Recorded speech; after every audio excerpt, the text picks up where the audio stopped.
Good morning, Xbox gamers. Hello, hello. I'm guessing y'all could hear the intro music because it is a nice nostalgic feeling up in here. Happy Monday, everyone. Welcome, welcome, welcome. We've got some good old classic gaming coming into gameplay today. So we have well, let's talk about some of what's going on over at ID at Xbox first. We are launching just so many games. I think 2 weeks ago we launched 32 games. Last week we launched 35 games. 36 games? And then this week I think I'm on target for 38 games. There's just this season is crazy for indie games. So, there is definitely no lack of finding games to play. I hear there's 41 this week. Then my list is probably wrong, and it probably is. It's Monday morning, so we're still making sure that everything is coming up where it should be. So, there's definitely a possibility of that I'm missing a couple. So, all right, let's see. What else do we got going on? Tokyo Game Show is this week. I think it's Thursday. I don't know. It's coming up. But we have Tokyo Game Show coming up. We have a little bit of a presence over at Tokyo Game Show, and there's going to be a lot more to talk about. So if you are a fan of just Xbox attending events and seeing what we've got going on, keep an eye out for that. There's a whole bunch coming. Music could be a bit lower. It fluctuates depending on which screen in this intro music. So, so I'll turn it down for a little bit, and then I can always turn it back up. But yeah, so welcome to Monday's stream. We got a whole lot of games coming out this week, so pay attention to the social media channels, join the Discord, all that, and you'll get updated for everything. But in the meantime, we have new game to play, and then. Let me just make sure I say hello to all my friends in here. First, Carnage, Apex, Dopey. I'm sure Joe is in here. She's probably lurking. Engine, Boo, Cruz. There's Joe. Rochi. Hello, everyone. Hello, hello, hello, hello. If I missed you, I apologize. But let's get into gaming. I brought a friend with me today. We are doing a developer interview for a brand new title that came out last week on through ID at Xbox. Title is called Platypus Reclayed, and I brought the developer with me, Anthony. Hi, Anthony. Hey, g'day. Hello, good morning. Good morning, and especially good morning because we were chatting a little bit before the stream started. Anthony is real early, but he's not real early today. He's real early tomorrow. What time is it for you, and where are you, Anthony? I'm in New Zealand. It's now 6 a.m. on Tuesday morning, so the sun's just come out now. It was dark before, now it's light. It's kind of crazy to think that he's almost 24 hours ahead of me. All right. New Zealand, how's the future? So, just for a little reference, Anthony, we have we have a thing that we do here. I'll show you real quick because I know you're watching on your side. We have a map where we show where all of our developer interviews are from. So we're gonna add you to the map and pin you over in New Zealand. So, yeah. New Zealand's often left off these maps, you know. I'm glad to see it was actually there. We can't forget a country off of the map. That's crazy. People do, because it's right. You know, when the American maps have you know the North and South America in the middle, and then New Zealand is right in the corner. Sometimes. Oh, okay. Yeah. It's quite a frequent thing to see world maps with no New Zealand on it. That's crazy to think of, that you're looking at a map and the place you are isn't even on the map. We like it that way. Let's talk about actually I'm going to switch over to the game screen real quick. Let's talk about Platypus Reclaimed. It's I'd have to say that this is probably going to be one of the more unique titles, not in terms of the gameplay, but in terms of the visuals that a lot of gamers are going to be able to see. So let's start with the obvious. It's Claymation. So yeah. And then there's also a little tidbit of information too. Your first game for Platypus came out 22 years ago. So 23 now. I mean, it's 2002 it came out. Yeah. Oh man. Okay. Yeah. That's crazy. Yeah, so tell us a little bit about it. What you worked on the title 23 years ago, correct? Yeah, it was a solo effort. All back in those days, it was like my first published game. What? I'd come out of art school. I was doing stop motion animation, claymation, in art school, and then I was doing like TV commercials for a while, and that was like quite depressing. And so I wanted to like get into doing something more interesting, and so I used the claymation to make a game, and that was my first published game. Yeah, that's so cool. Do you know if it was on the Xbox platform back then? It came out. Now it did come out on the Xbox 360. The 360. That's what the community is saying right now, too. And the community thing, but the community thing wasn't available in New Zealand, so I never got to actually play it in New Zealand. The Xbox version. But apparently it did. Yeah, the community is saying right now, I believe it was on the 360 in the indie/community games. I remember it very vaguely.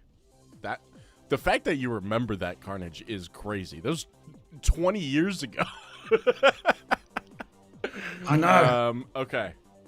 Super cool. So, I mean, I feel like we should just jump into it, but I guess give me a little, just a little breakdown of what Platypus is before I press A and get started.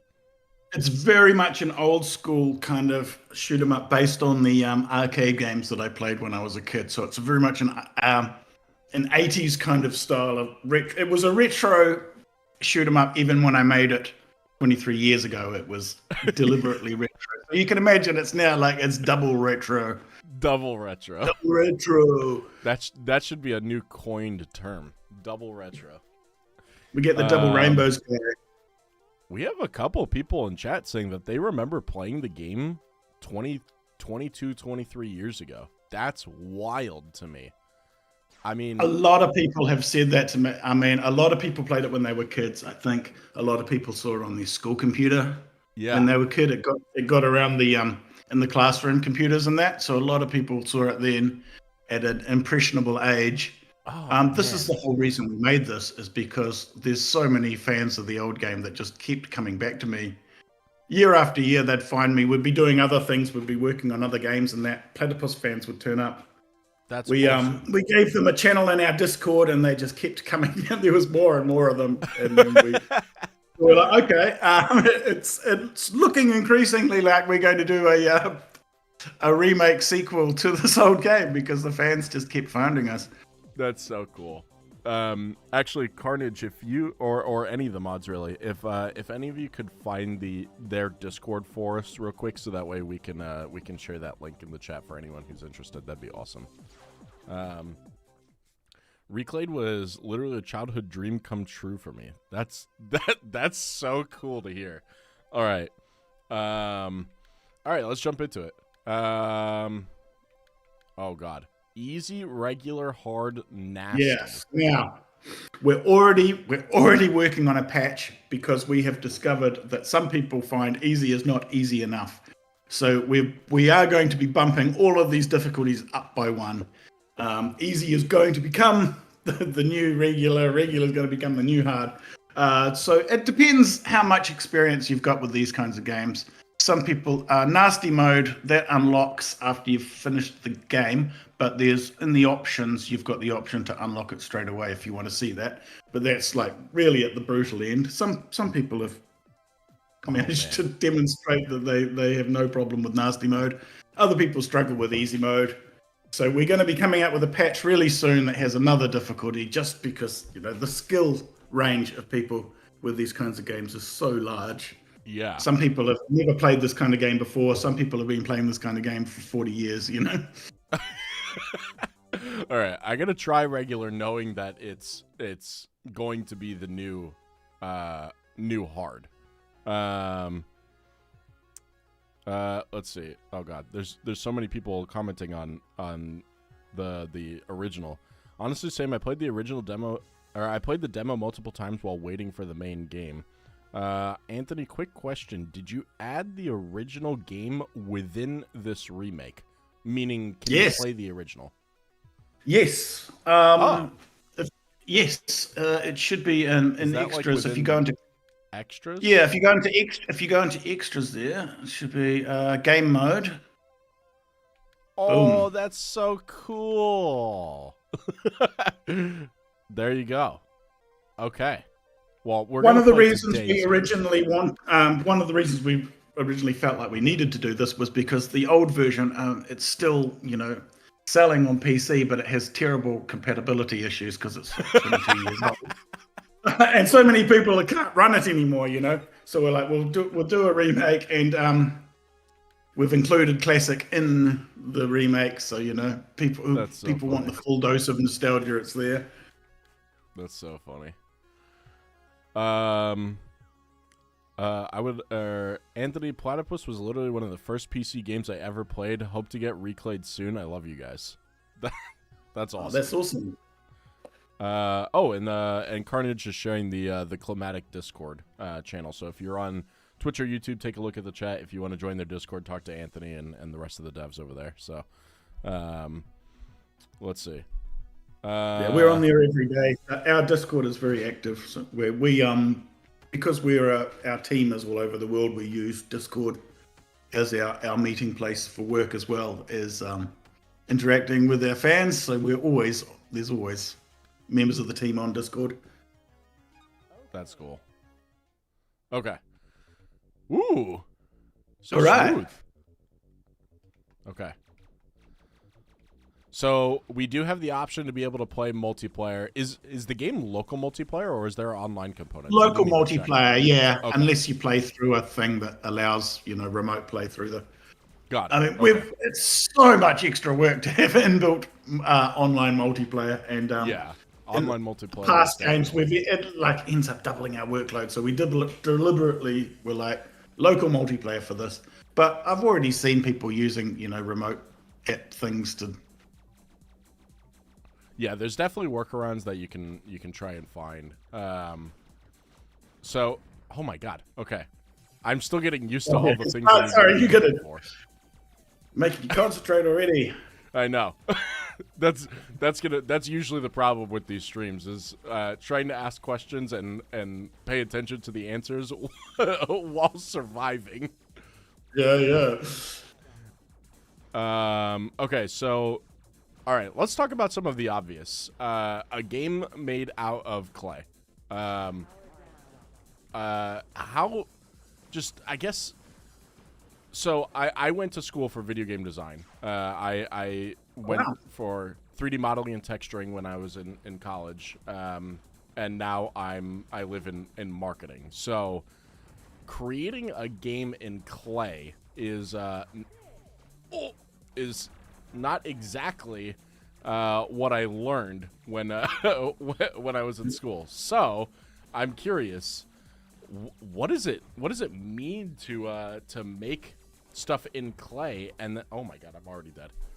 What does it mean to make stuff in clay and then bring it into the game? Like, they must be like traditional 3D models that you're skinning with. Oh my god, I'm so bad. Photographing. Right, it's like, yeah, it's just, little. Oh my god, he has the ship in front of him.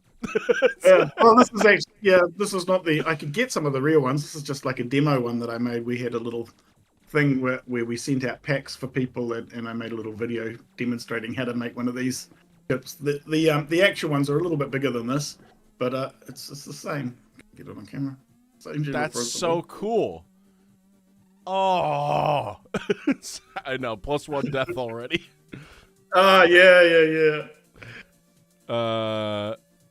So with that, I would have loved to go to a video game school, but there was no video game school when I was starting out.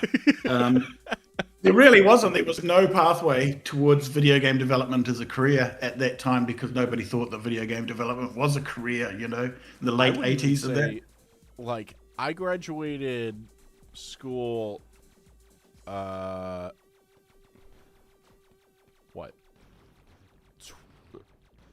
years ago? And even then, like, there's only a couple of, like, well-known ones here in the United States. But most schooling for learning a lot of the softwares was meant for film, like for Hollywood, learning to model and texture and how to animate and all that stuff. It's definitely not built around video games, at least not traditionally. But again, there are some famous ones. A lot of people here in the United States have probably heard of Full Sail, big popular game design school. But now that when you travel to conventions and stuff, you start seeing them a lot more. Student-made games are becoming a lot more popular and stuff, which is awesome to see, because then you get like incredible projects like this, where 22 years ago people played a game where now it's being remade 20 years later because there was a demand for it. It's so cool to see. So out of curiosity, since this is a remake, I'm curious on the development time. So because you already knew what the end product was meant to be, right? So you knew where you needed to go, but you remade everything from scratch, right? All the clay, yes. Everything. Yes, yep. So everything's been remodeled and rephotographed. I had a brief. I did a few experiments with trying to upscale, and then I compared it to the results of shooting new models with the new camera, and it's like, well, I'm gonna have to do it all again, aren't I? Because it looks so much better than the upscaled. So it's like, all right, before anyone tries to convince me otherwise, I'm just gonna get started and start working through it. But the fact that it is a remake was really helpful for development and scheduling and that, because you do know much more than usual what you're actually building from the start. How long have we been at it? A year, 18 months, something. So it wasn't a hugely long project, and it was only mostly me and a coder for most of it. We've pulled in some of the rest of the team over the end. That was actually a follow-up question. Was how large was the development team for working on this title?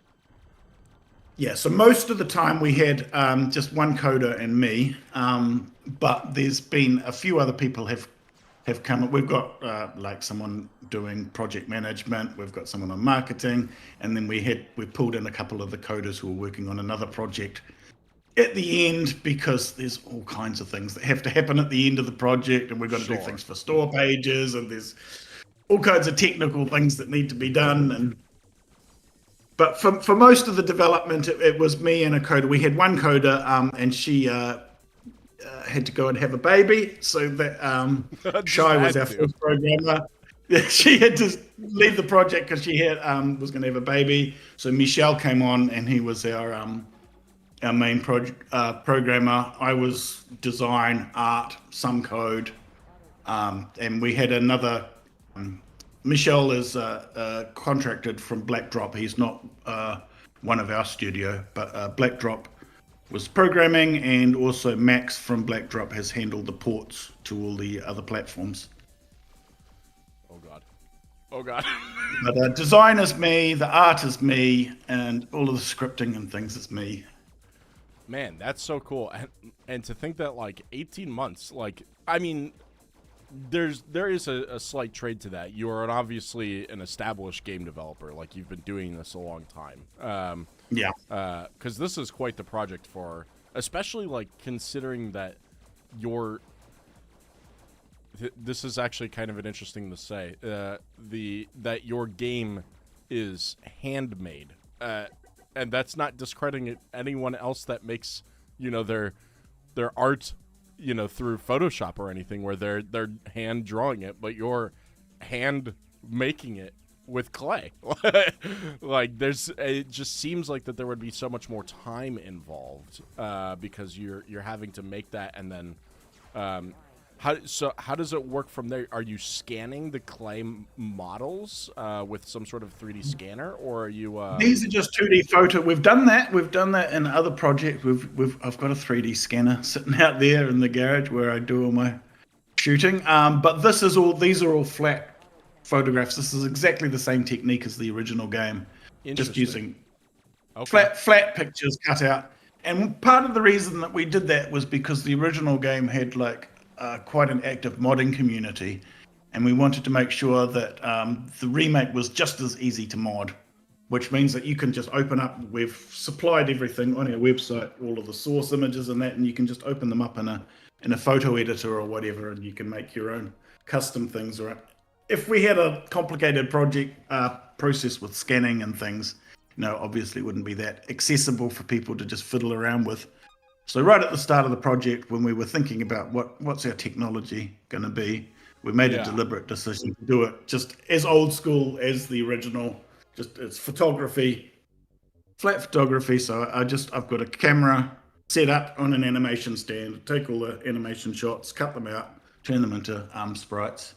I feel like the community probably appreciates that more, to be honest, that the game is made the same way that it was made 20 some odd years ago. Yeah, I think so. And I feel like the funny thing is that I think as a game dev, there probably had to have been so much nostalgia rebuilding the same game the same way. It was weird. To come back and do building the same. I remember doing this half a lifetime ago. I was building the same model. Actually, out of curiosity, it was cool though because the technology has improved so much. That's one thing I will say. Oh yeah. The original game, I mean, in the late 90s, it was not easy even to get a digital image onto a computer. Digital cameras weren't even really much of a thing then. I was using a Handycam, which has a 640 by 480 resolution to capture all of the images in the original game. And nowadays, having to do it all again with 25 years of improvements in technology with a nice fancy high-res camera and a nice new laptop. Even the lights, even the fact that I can get these LED lights now and I don't have to use halogen lights that are 500 watt, and melting under these lights. Now we've got these bright LED lights that don't even put out any heat. Has made a big difference, because I used to sweat under those lights, and you used to have to turn them off because the models would melt if you left the lights on. That was actually what I was going to ask: is if the models would melt under the heat, because, like I said, I went to art school for college, and so I spent a lot of time with clay and traditional art, traditional art mediums. But never did I think, I'm going to make a video game out of this. I was thinking that the whole time. Yeah, I went to art school as well. I went on a painting scholarship, and then I ended up in the film department. And then I started doing animation and film. But I was always thinking about video games. Well, to be fair, I went to school to learn video game development. But when I was in like my traditional medium classes, like painting and clay, and I mean, I took some robotics classes and stuff like that too. Oh wow, But, that's cool. yeah. Some of those I wasn't thinking, I'll transfer this knowledge into game design. But here you are making clay-based video games. Yeah. Oh no. I always wanted to be a game dev, yeah, even since I was a kid. But there was no pathway Yeah. back in the But you 80s. did it. Like, you did it in such a unique style. So I have to ask, considering that. So I guess my first question is: do you have any idea of how many different models there are in the game that you had to sculpt? Yeah, so there must be like 100. It's hard to pin down. There must be over 100 or so. But if you look at something like an explosion, like how many models is that? Because it was one model, but I like made 20 different. I sculpted it 20 different times to get the animation in that. Yeah. So yeah, some of the models get remade into other models as well. I didn't keep 100% of everything. Sometimes with things like the landscapes and that, I make some hills, put some trees on it, photograph it, pull the trees off, stick them on another hill, so that I don't That's have what a I'm whole thinking is like of this kind of. even just alterations of the same thing. Like there's got to be like I'm probably looking at like at least 10 different trees. It's 10% of the quote that you gave me already.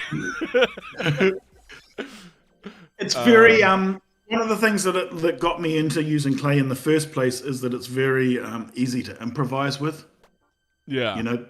You're just right there. I can build. I can just decide. I want this. I want whatever, and I can just like grab the colors, build it right then and there. And if I want to change something, I can just pull it apart, change it. Yeah. I've got some questions. Let me actually switch over to this screen so we're not just sitting on a pause menu.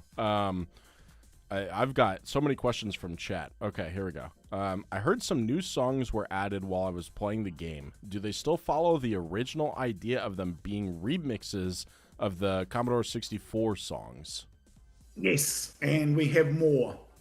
We were working with Chris at C64 Audio. And he's C64. Just got, okay. Yeah. So Commodore 64. Yeah. Oh. Okay. So okay. C64 is. I didn't know if it was like 64. If that was like a different brand or like different company or something like that. So.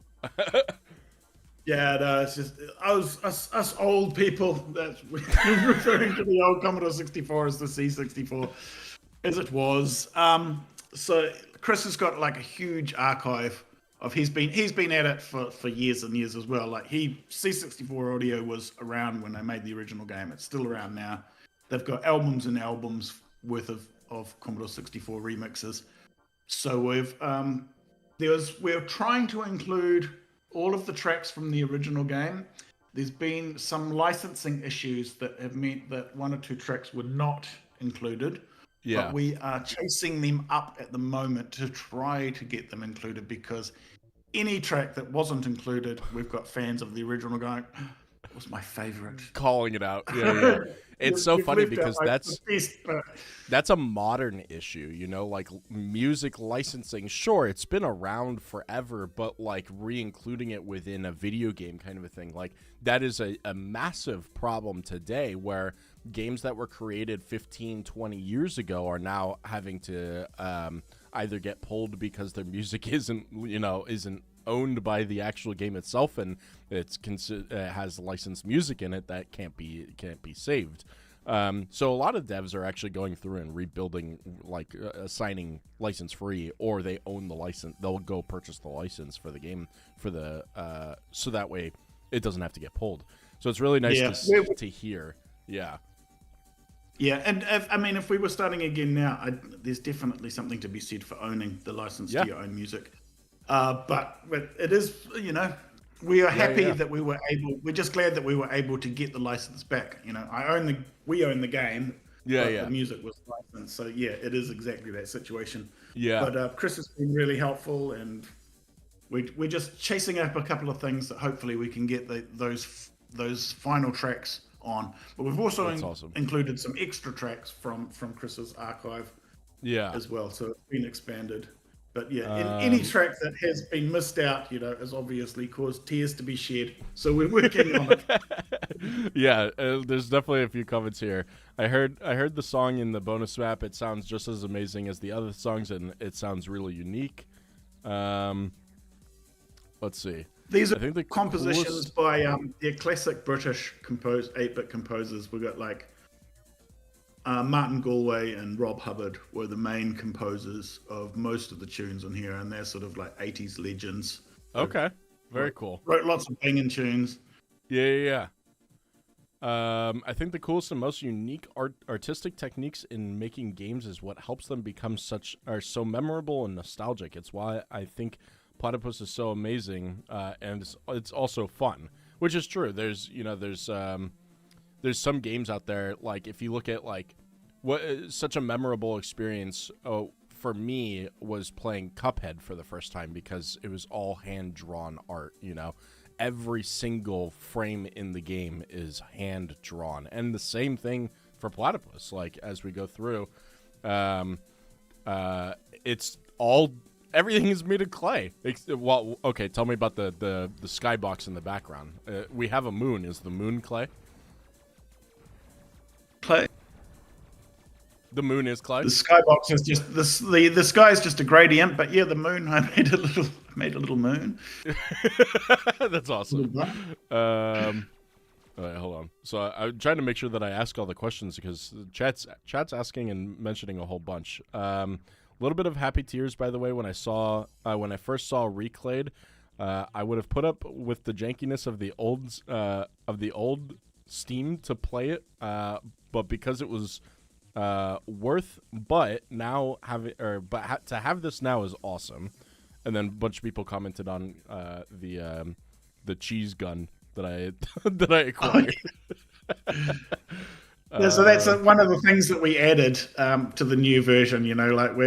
It's a remake of the original game, but we wanted to expand it. And there's one of the things that you can do is add some extra weapons, and I added some sort of fun ones in there. Yeah, when I first some secret weapons. So if you can shoot the stars and spin the weapons, and if you spin it until it like has a question mark. Interrobang, that's what they call it. Question mark, exclamation mark. If you see that and you pick it up, then you'll get like a silly weapon.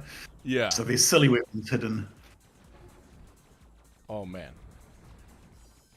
this might be my favorite one that I picked up. I don't know if I want to pick up this. There's one there. See if you. Oh, you missed it. Right.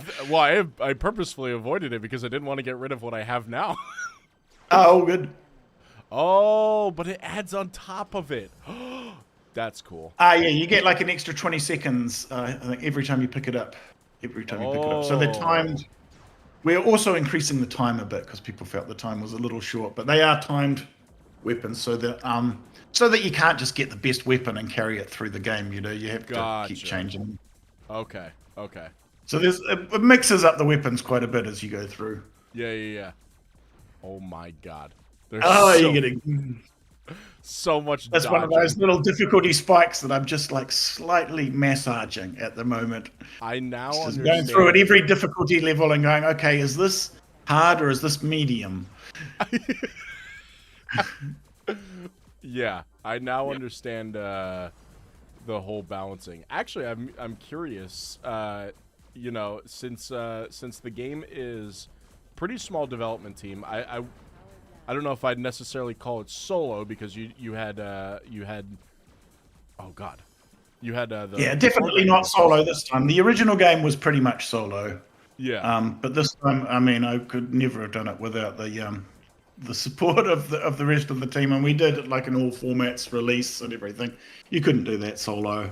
I mean, it was so much work to get everything coordinated with marketing and with all of the requirements of everybody.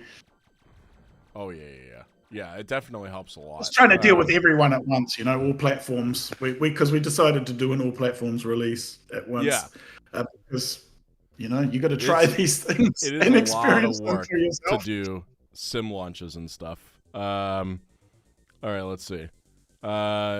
Sierra mentioned, I absolutely loved this game. Last week it was pretty much the only game that I would think about. Thank you, Anthony, and the Climatic team for this great game. Let's see. How much clay did it take to make this game? That's actually an interesting question. Let me... Oh, he's got it. He's bringing the clay. Well...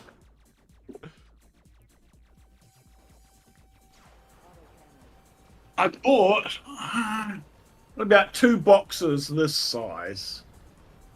Maybe That's 2.5. This was one of the boxes that the clay came in originally. So you get them, you buy them in these what are they, 1 pound blocks. Yeah.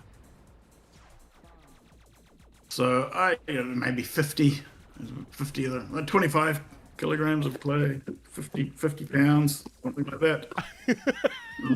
all colors. There you go, chat. The answer to your question is, if you want to make Platypus yourself, it costs 50 pounds of clay. Well, I mean, it doesn't have to. What we did was, like, in the original game, I pretty much just used 1 lump of clay and just kept reusing it. But this time, I made a conscious effort to buy more clay and keep more of my models. And we had an exhibition at the National Video Game Museum in the UK in Sheffield. Oh, that's cool. And I got to send a bunch of my models over to that, so they were exhibited in the exhibition. So it was lucky that I did save some. So that was actually a follow-up question that I was going to have is, one, do you have any models from the original? And then... Oh, no. No. Like, yeah, 25 years of clay models. I mean, I moved to Japan for a few years and I come back again. Yeah, there's no way a clay model is going to survive 25 years of my life. So nothing from the original game survived. Yeah, it was all built from scratch. And yes, chat, you saw me go to easy difficulty because this game is incredibly hard to have a developer interview with while trying to survive. Normally, I would not back down difficulty because I love challenges, but I don't want you to see me play the same map for 2 hours of a stream. If you need to, you can go into the options and you can just go unlock all content, and that'll let you play later levels and things. Oh, that's cool. It's very handy for reviewers and things, but we've always sort of done that, and we found that, like, people who don't want to unlock all content, they can leave it, but people appreciate the fact that we have that option just, like, laid out for them. You've got the cheese again. Cheese.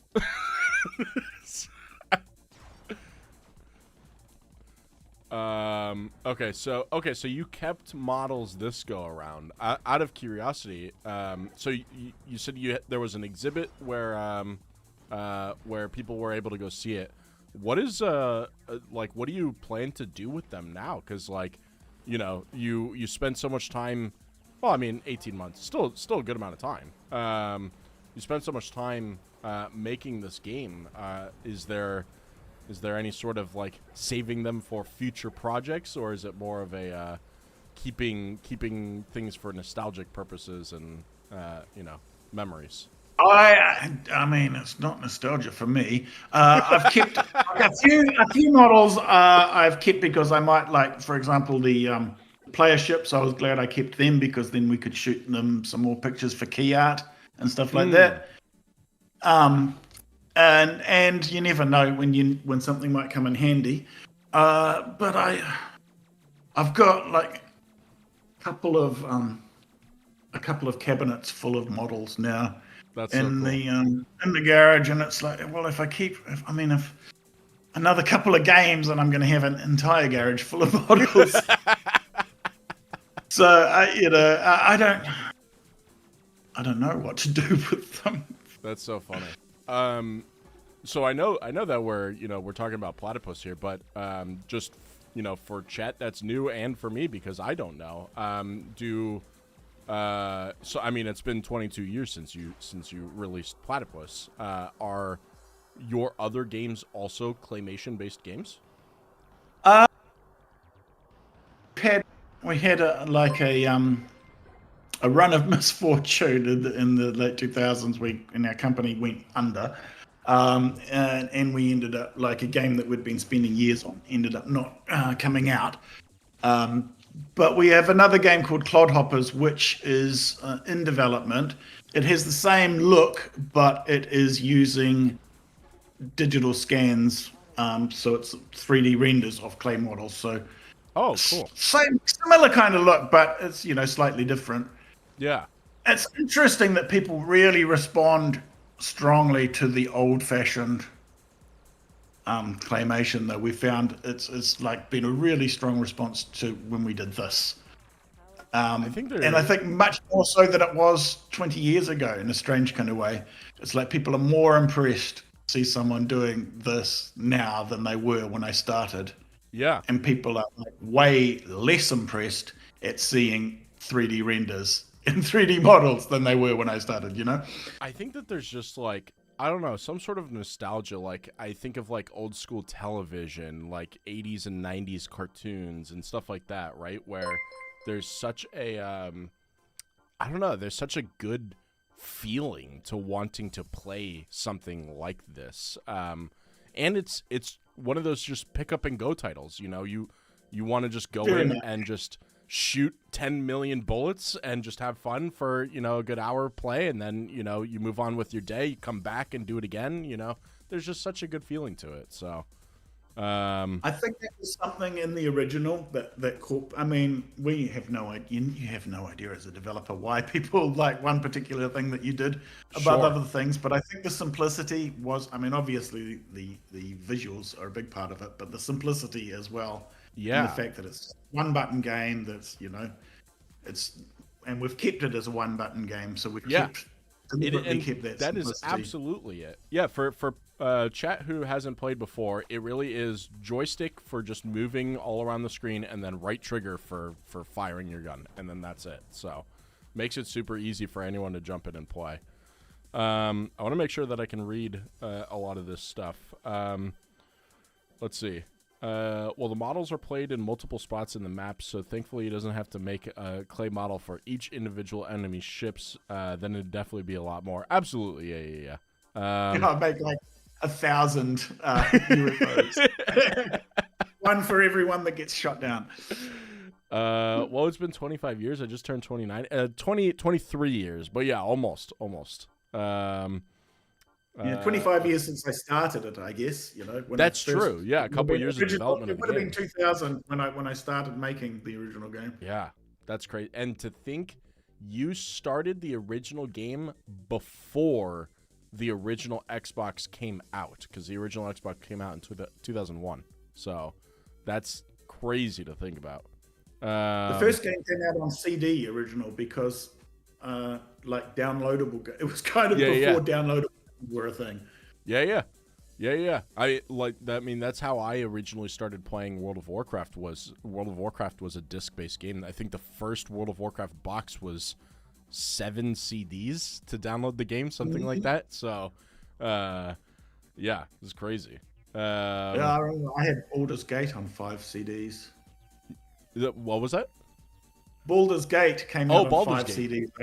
Yeah, the original Baldur's Gate. Yeah, man, you want to talk about nostalgia and people getting into something that they played forever ago and loving the newest one just like this is Baldur's Gate. Everyone's playing Baldur's Gate 3 now, so yeah, that's awesome.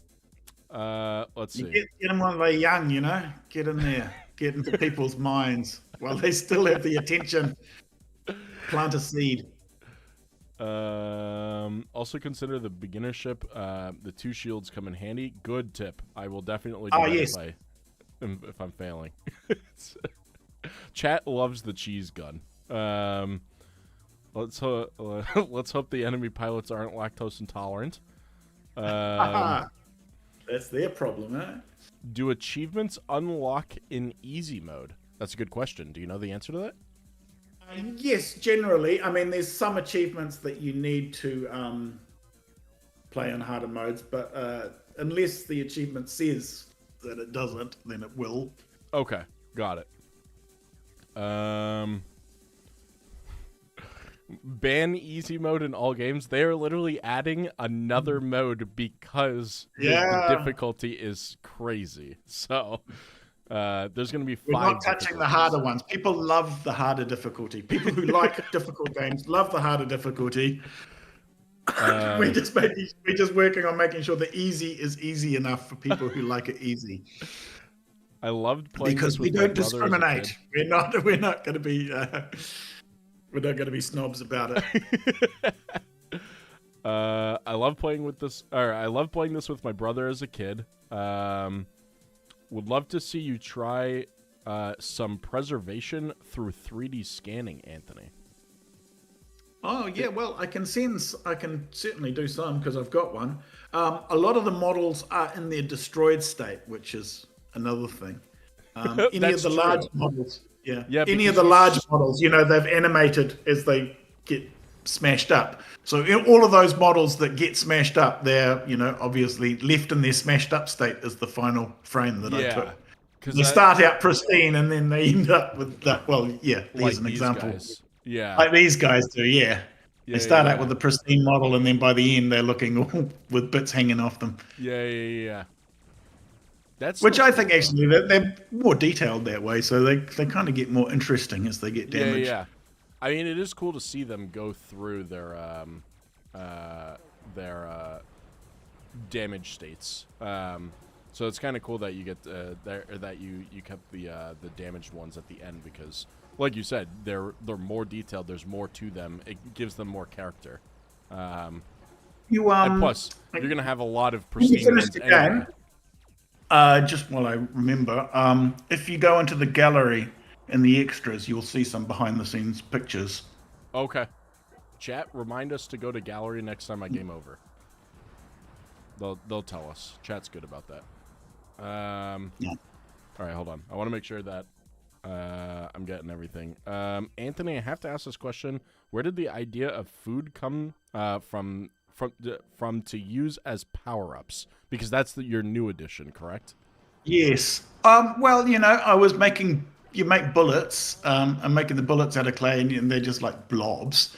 And you started to think of what would be some more interesting things to fire, and it's just like, that'd be fun to make a model of a cheese and a hot dog and thing, and just make some new bullet sprites. I didn't have any sort of particular plan in mind. I just made a bunch of extra things that would be fun to shoot. Just a bunch of little models that would be more fun than just shooting blobs. That's funny. It's very silly, but they are the secret weapons. Is there any new I know that it's a remake of the original game. Did you add any new levels or bosses? Yes. So the original game was 4 levels of 5 stages, and this is 5 levels of 5 stages, so it's got an extra 5 levels. It's also got 5 score attack levels, and the mod community and myself are working on some extra levels and things, which will come out in a patch at some point. Okay. Because the PC version is very actively being modded as we speak, because we opened it to modding capabilities.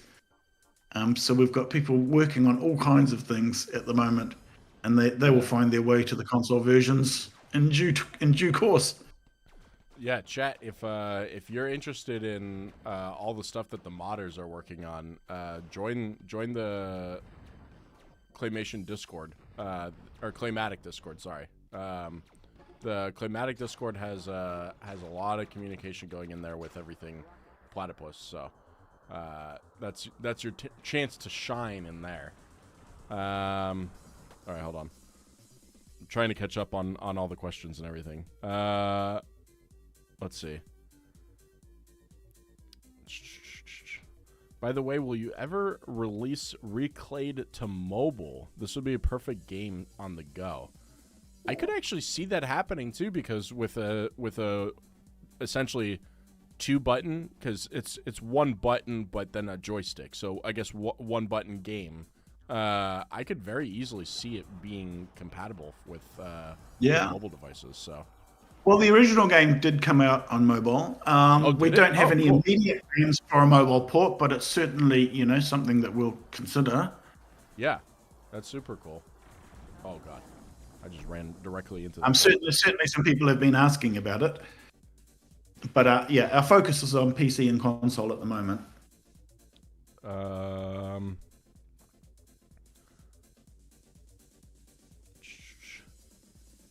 To be fair, I play with a mouse, but I found that the sensitivity is a bit off sometimes. I'm not sure if that's an issue with the game or me. Not sure. Definitely leave the feedback in their Discord, though. There is so much variability with the sensitivity on the mouse with different computers and things. If you look in the settings, our mouse sensitivity, you can set it from anywhere to 10% to 400%. Yeah. And the reason it goes up to 400% is because we find just on different machines or whatever you do, the PC, the Mac, and blah, blah, blah, it just seems like there is a huge variability in mouse sensitivity and how the mouse responds and how people want it to respond. We're trying our best, made a huge range of sensitivity settings to try and cater for everyone. But if anyone is still having trouble, if you feedback on the Discord, we're actively working to try and please everybody. That's always good. It's always good hearing. I say this every time on dev streams. It's always good hearing developers wanting to make sure that they're keeping an eye on, especially right after release, to put out a patch to fix anything that's needed. And you're already doing it with the difficulty addition. Yep. We're reading all the reviews. We're like responding to everyone, and we're actively working on trying to, because of course when you release a game, you try and make everything perfect, but you can't possibly account for everything until it actually comes into contact with real players out there in the world. Yeah. All right, hold on. I got a couple people. I saw Sweet Steezy say hi, Steezy. Dusty Vol says, the game looks so great. Ragdoll says, remember to go to the gallery when you get a game over. I haven't gotten the game over yet. Hey, yeah. What was the most fun asset to create? The explosion in the clay looks a lot of fun to create. I'm actually curious of that question too. What was your most favorite clay model to make? I can run and get and show you one in a second. Ooh, he's going to show us the best one. Yeah. All right. But I will say that the explosions are always fun to do because you never quite know how they're going to turn out when you start. You just have to go with it. You start making the plumes and that, and you're just like, okay, this is going this way, this is going that way. Until you actually play it back, you never know quite what you're going to get. And I've always been fascinated with trying to get a good explosion made in clay, And it takes quite a lot of work to get a good one. Like the thing about an explosion is that every part of the explosion has to move on every frame. And if something doesn't move for one frame, it's immediately obvious. It's like that part stayed still for a frame. So you have to resculpt every part of it, and it's all moving in all directions at once. So they are like the real test, things like that, the explosions. I'm actually curious, because you're talking about how many frames things are having to move. What frame rate are we seeing these clay pieces move at? Oh, it varies. So the game frame rate can go up to 240, and things are animating at different sort of rates in the game. But I did increase. One thing I did do is increase the frame rate generally from the original, since I was reshooting everything. So a lot of things have twice as many frames as they did in the original. That's awesome. So all of these everything that's sort of moving and rotating of like shot extra frames. Yeah. So like for example, your ship that goes tilting up and down, there's 9 frames there. That's so cool to think about. So when it comes to creating different frames, so 9 frames for ship to tilt. When I'm thinking about that, All right, you got the boss. What I'm thinking... Yeah, that's- I didn't see. What I'm thinking about that is that you're obviously... So you make the ship the one Oh, you time. missed it. You make the ship the one time, but you're taking 9 photos, correct? Yes. Okay. Interesting. So I just put that on a little rig and I can tilt it. Yeah. Oh, because the rocket was below me. I was trying to figure out how I died. No. One of the things we're wondering about is if we need to have some little indicator with those rockets. Sometimes it's part of the thing. One of the things we're working on, those little things. I've been watching so many gameplay videos of people playing the game, just obsessively taking notes. How did they cope with this bit? What did they do here? I don't know if it's too much of a problem. Let me run and get you a model. Just 1 second, I'll show you. Yeah. I'm gonna get you. Oh no. Okay, I still have 3 lives. I want to defeat this boss. What?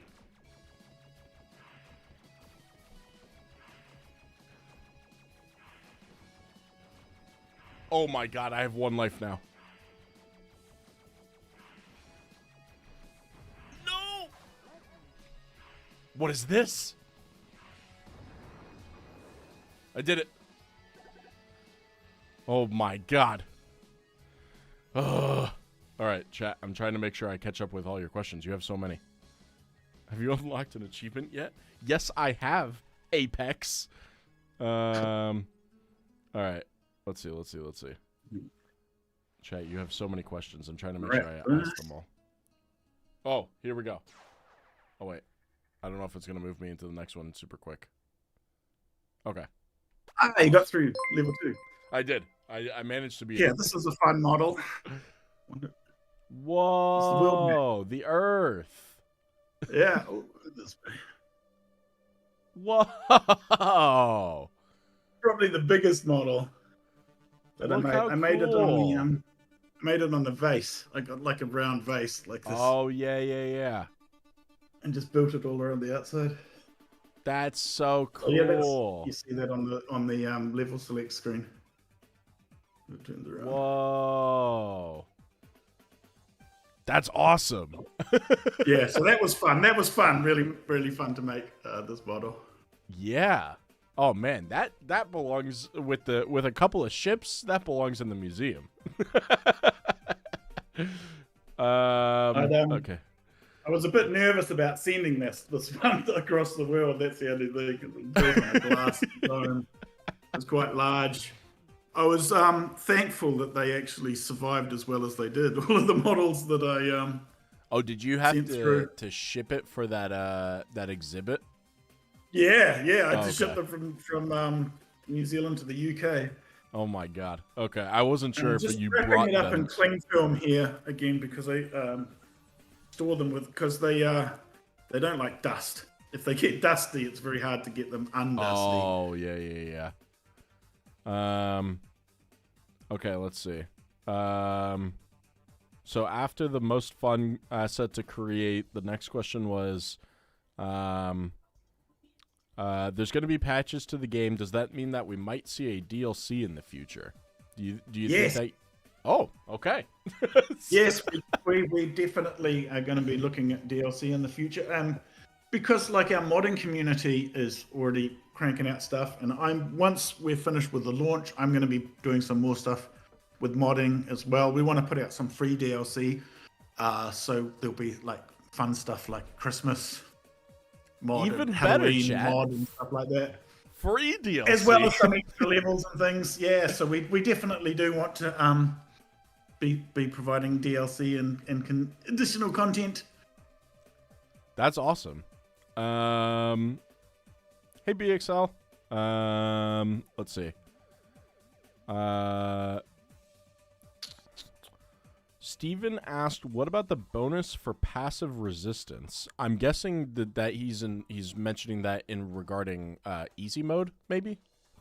What that is, it was a secret in the original, which is also in the new game, where if you can get through the first level of the first stage, the first area of the first stage, without killing anything or dying, you get a bonus. Okay. And you have in the first version, you just had to do that. In the new version, you also have to collect these hearts that float across the screen, so you can't just sit in the corner. Gotcha. The whole level, you've got to collect these hearts that float across, and if you manage to collect all the hearts, don't die, you don't kill anything, then you get the passive resistance bonus, and that's one of the achievements. We got some OG Platypus fans in the chat. That's good to see. I love it. All right, let's see. They always find me. On the mouse sensitivity settings, can you make right-click on the option to make it go lower, so that way we don't have to keep clicking through to 400 to go back to the lowest? I think it does, but I thought it did, and if it doesn't, it should. Check again, Ragdoll, and then yeah, if it doesn't, it will, because it should. Yeah, check again, Ragdoll, and then if it doesn't, leave a comment in their Discord. That's good feedback for them. Let's see. Glinky says there's no bugs that I've found. That's good. Keith, have you unlocked an achievement yet? Yes, I have. Yes, I can imagine Clay. Well, I got the achievement for beating the first level, so for the first boss. You have to trust the process to make sure that to start to doubt at first. Let's see. K4 is going to be playing tonight, uploading gameplay to YouTube. Yep. He's always working on the new games. The shooter looks fun to play. Super fun. We're going to jump back into gameplay here in a second. Has there ever been any catastrophic accident with the clay, like having it on a rotation device and it falls off, or some other mishap where you've accidentally dropped it and it smushes the clay? That has to have happened with hundreds of models, correct? Yeah.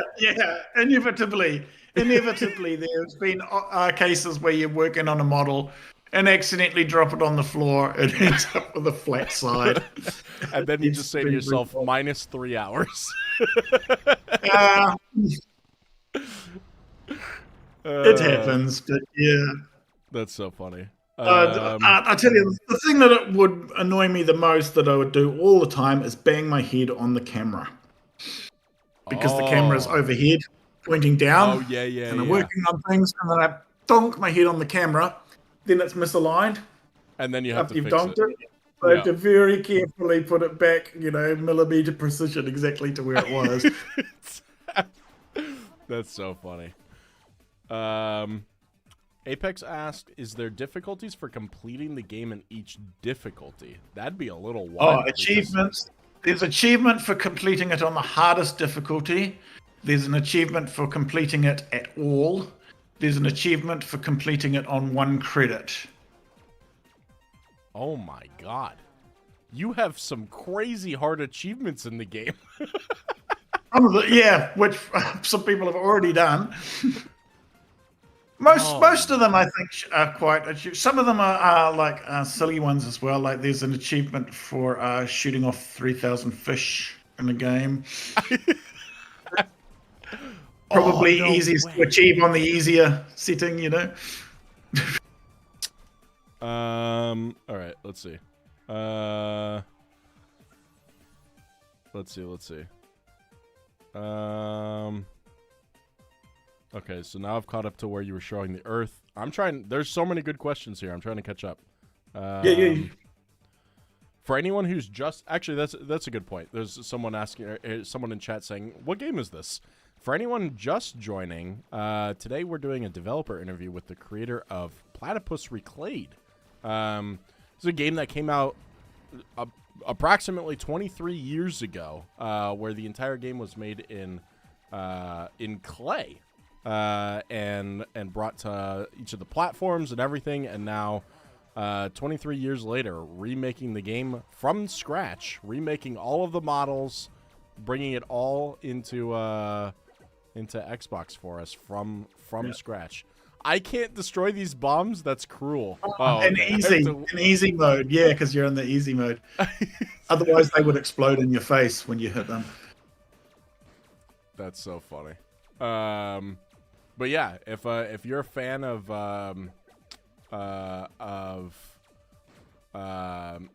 it's not necessarily well, I mean, there is definitely some bullet hell effects to it where you're having to dodge a ton of bullets, but if you ramp it up to the hardest difficulty, that's when people say, "Oh, that's when it's a bullet hell." Okay. Yeah. But at the lower difficulties, it's definitely more old school. It's more about shooting. There's not huge numbers of bullets on the screen. It's more about shooting down and avoiding. But yeah, definitely at the higher difficulty, you get more and more. Oh god. Oh no. Yeah, they're getting it. So the original game was 640 by 480 at 60 FPS, and then the new version is 4K, and it'll run at higher frame rates, and as widescreen. The original was 4:3 as well, which actually changes the gameplay a bit. So like everything had to be adjusted somewhat.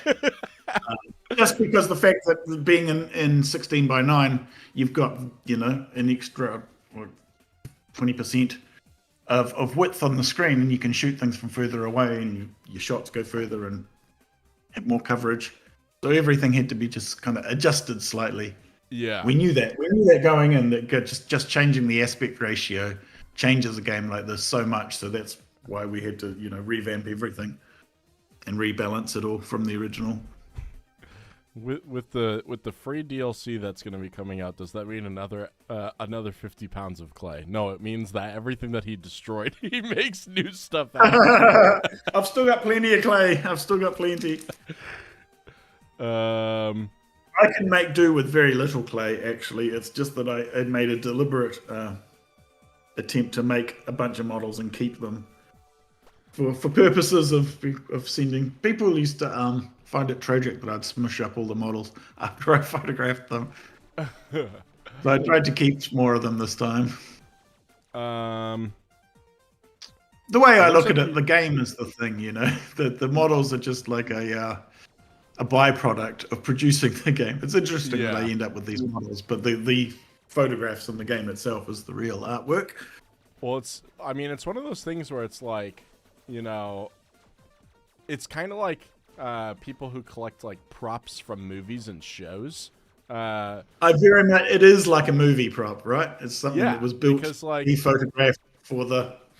Yeah, because like when you make games, some games do have props that were manufactured and either then made models after or anything like that. I'm just trying to think, like, I don't know if it was done in this order, but things like the Gears of War Lancer, like the chainsaw gun, right? That's like a famous one where like it doesn't exist in real life, kind of a thing. So people wanted to see it get created. Oh god. Okay. But you do it a little bit of the opposite, where you have to make the models first. I am not going to. I wonder if any of the models from Doom still exist. Because they use stop motion models in the original Doom. Maybe. Let's see. Dusty says, it looks like you nailed the clay styles there. Is there a genre of game you'd like to try and make in this, or make next in this style? Well, you mentioned that you're working on another game. Yes, and the other game, the other game we're working on is sort of an arena battle kind of game.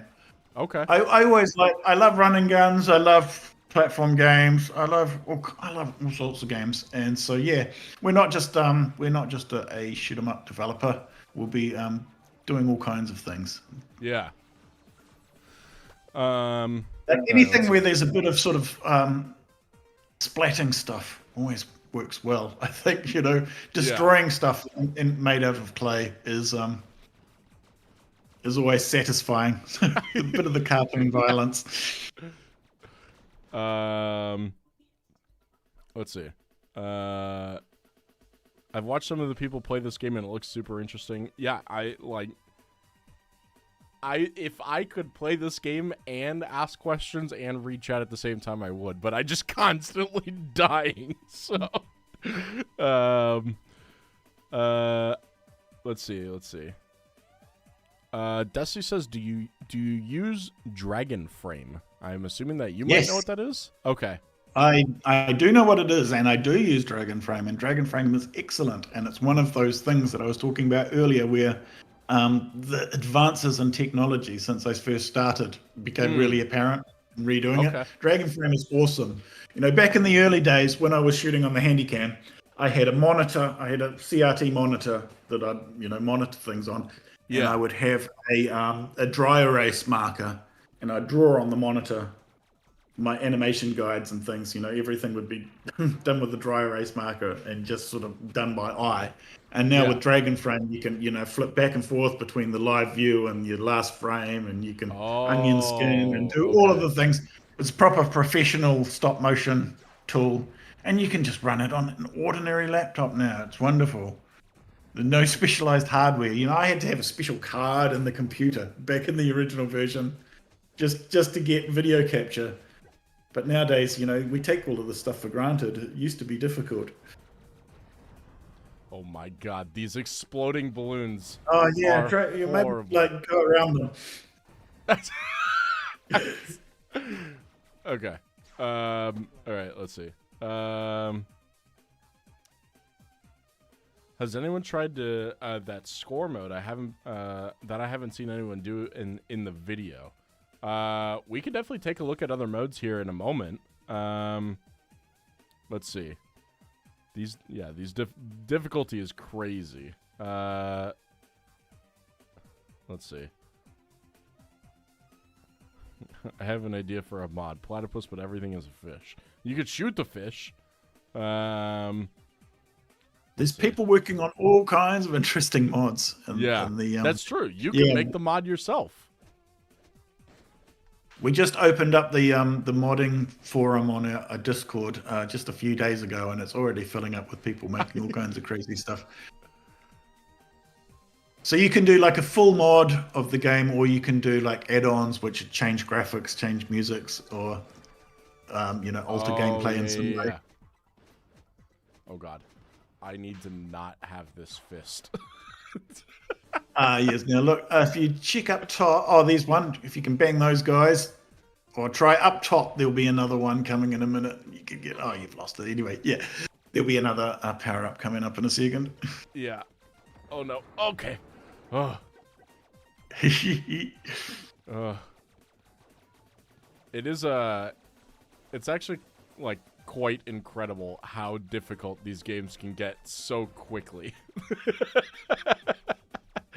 All right, hold on. The ship damage effect is great. The fish gun is the most efficient weapon in the game. Oh god, not the puns. I also love how Saturn looks in level 2. Genuinely, I was always mesmerized by it as a kid, and this game is what likely made it my favorite planet. Interesting. Okay, that's cool. Hey, I'll love the look of this. So, Anthony, you said you use plastilina clay? Mm-hmm. Van Aken is the brand that I use. If anyone wanted to, it's an American. Oh yeah, there it is. Brand. It's the same one that's used by Will Vinton Studios. I think California Raisins and all that was done with this. Interesting. Starfish. This was a community creation. Well, the design rather. Wait, the starfish? Yes. Oh, the enemy ship? Yes. So we ran a competition with our community, and we got loads of submissions. It was amazing to design a new enemy ship for the game. And that starfish was the winner, and also that little orange guy there was also a community entry. Oh, the little orange one that comes in from the that drops the power ups. One that there, just killed me. That's them. That's. Oh my god. Oh, okay. Oh no. No. Ah. I think the red, these red balloons are probably. Yeah, don't shoot them. Oop, die. Yeah, no, it's definitely Nice, don't nice. shoot them, but I think Oh, that you they're got the actual death of me. Oh my god. Oh, Or maybe the missiles. All right. But 0 lives left. I made it through. All right. All right, I'm caught up on chat. If I missed a question from you, or if there's questions that you have for Anthony, go ahead and ask. I'll make sure I can get them read out for you. Cutting it close. I know. And the more I read chat, yeah. the quicker I am to fail. Every time you take your eyes off the screen. Yeah. Any slight looking in a different direction will cause me to fail. Okay, so I guess let me ask some questions regarding the development process itself. So you were working with a programmer. Is this programmer someone who's worked like with you in the past, or is this someone that you brought up? No, not in this instance. I've worked with a bunch of different programmers over the years, and so yeah, this was the first time I worked with Michelle. Okay. From Blackdrop. Yep. Very cool. The fact that it started out as a remake of an old game made it easy because at the start I could just say, okay, you need to convert the original game. I'm going to be working on these new graphics. You go and do that. And we'll reconvene when I've got new art and when you're ready to have ported. So he started by porting the original game, which you're on now. And then once he'd done that, we sort of used that as a basis for expanding. Oh man, this is cool. So chat, for those who didn't catch it, Anthony made sure to put in the original game into the new game. So if you want to try what the game looked and played like 23 years ago, you can. You can go through and play it yourself. Man, this like playing on a it's got to be like a 1x1 resolution, right? So because for it's a 4x3. Oh, it's 640 by 480. Yeah. Okay. So this is all of the stuff that was originally captured on that Handycam. Wait, are the little gnome houses in the new one? I feel like I remember the trees. Okay. Yeah, you're probably distracted by the cheese, but they're there, around the castle. You'll see the castle turn up soon. That's funny. And is this mode completely untouched? It's not exactly the same as the original because it's running on the new game engine. It'll be running at a higher frame rate if you're at a higher frame rate, and so on. It's as we tried to make it as faithful as possible. There's a couple of things that we tweaked, like we fixed a couple of bugs and a couple of annoyances, but it's generally faithful to the original as we could get it. I think that people are pretty okay with that when you make a remake or a re-release of a game from that long ago. There's just certain things that don't last for quality of life. And so, gamers are okay with you putting in something or adjusting something to the original that makes it feel the way it should have felt. So, and there was a couple of like quite egregious bugs in the original, which are no longer there. So that was nice to fix them as well. That's funny. Oh, we had to check the gallery.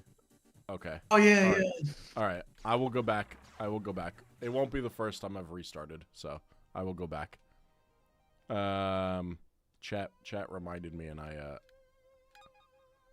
wait. So go back. Get out of yeah. Oh, you did it. Game mode, Reclayed. Mm-mm-mm. I love the backgrounds too. The amount of times that you see your fingerprints across the game must be crazy.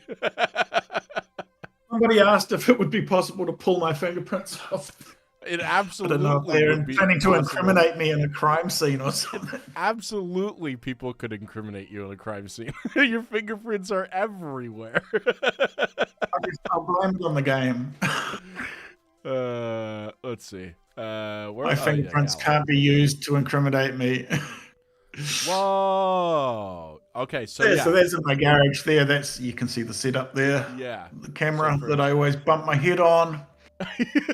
Yeah, so like if you guys are looking like right at the top of the photo to the left of the light, that's the camera pointed down to be able to take the still frame.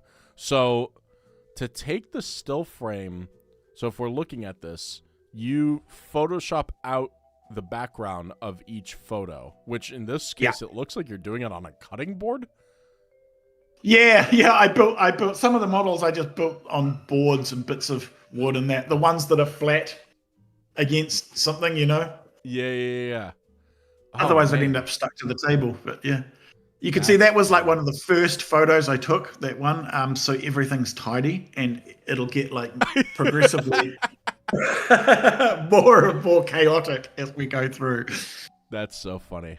So 23 years ago when you were doing this, were you still had to do all the photoshopping of everything out of the background to make transparent background images for importing, correct? Yeah. It's surprising how little Photoshop has actually changed in 20 odd years. Yeah, if you have your Photoshop 2001, you're still good to go. Started with Photoshop 3, I think. I've got a disc for it somewhere. That's funny. That's so funny. Oh, look at them all. These are all the pristine versions before you scratch them up and beat them up. Very, very cool. Oh yeah, the bouncing wheels after you kill the first boss, or when you blow up one of the carts, they bounce across the screen. So Anthony, all you use to make the models are a small knife and a battery. Wait, a battery? Oh, that was in the video that I demonstrated. Oh, really? Making this one. Like normally, all I use is a kitchen knife. Just the fact that I used a battery, just to make that hole in the end. I just said it doesn't have to be a battery. It just needs to be something round that you can poke in there to make a round hole. So that's mostly all the tools I use is just my fingers, a kitchen knife, and sometimes something to make a round hole. Yeah. It can be quite like sometimes you can find something which has a nice pattern or indentation on it, or like a battery has got that end that's kind of If you stick that into something, then you get that pattern. Yeah. So you can sometimes it's nice to do things that make a little impression like that. Interesting. I just look around when I'm looking for something to sculpt with. I just like looking for random objects that I can press into it, something in the right shape. We need a nasty around. We need a nasty mode. Nasty mode is default in the game, and you said there is a way to immediately unlock it, correct? If you go into options, you can unlock everything. So normally nasty mode unlocks when you've completed the game once. Gotcha. But if you have no patience for that, you can unlock it immediately. Oh yeah, unlock all content. There you go, Apex. If you decide to jump in and you want to go straight into hell. yeah, you'll be feeling it. But there's already at least one video online of one of our testers completing the game 1cc on the hardest difficulty. Yeah. All right, let's see. Sarah says, how did you make the insides of the enemy ships as they get destroyed? Well, I imagine that everything on the outer layer is what you're building last, correct? Yeah, so they don't have an inside, but it's just like a case of creating the illusion of an inside. So, I'd like make it so that the panel would start to peel off, and then eventually the panel would break off, and then I'd just like get in there and sculpt some inside part to make it look like there was something underneath it. Yeah. So it's all just like being built on the fly. As I see, there's an example there. If you go back one, your rig is Lego pieces. Yeah. So So that is actually a double rotating rig there for those particular enemies. So you can see the Lego is there so that it can rotate on this unit. So the Lego's there so that it can rotate on that axis. Yeah. And then it's also on this turntable so that it can rotate. That way. On like a little lazy Susan Yeah. where it rotates. Yeah. So we've got two axes of rotation there on that particular rig. That's so cool. And there you can see how I've sort of broken some bits off and then just sort of built some underlying as if like it's revealing, but of course it's yeah. Very interesting. Yeah, there's some more. Yeah, you can see I've just sort of cut away those pieces and just sort of built some exposed machine parts sort of in stuff like that. Yeah, that's so cool. Oh yeah. Because it's the same. This is the same ship. Yeah. Right? Yeah. Oh no, that's a similar one. It's a similar one. That's if you go back, you'll see that damaged one is the homing ship. Okay, got it. Anyway, it's a similar. When is this game out? It just released last week. It is available now, and it's on sale. There's a launch sale, so the game is normally $15 if you're in the United States. $15. It's on sale for $13.49 right now. So they're doing a little launch sale for the launch of the game. And there are links in the chat both on YouTube and Twitch for those of you who are interested in picking up a copy. This game makes me so happy. I love you guys. It's nicest comments in the chat today. I love it. Let's see.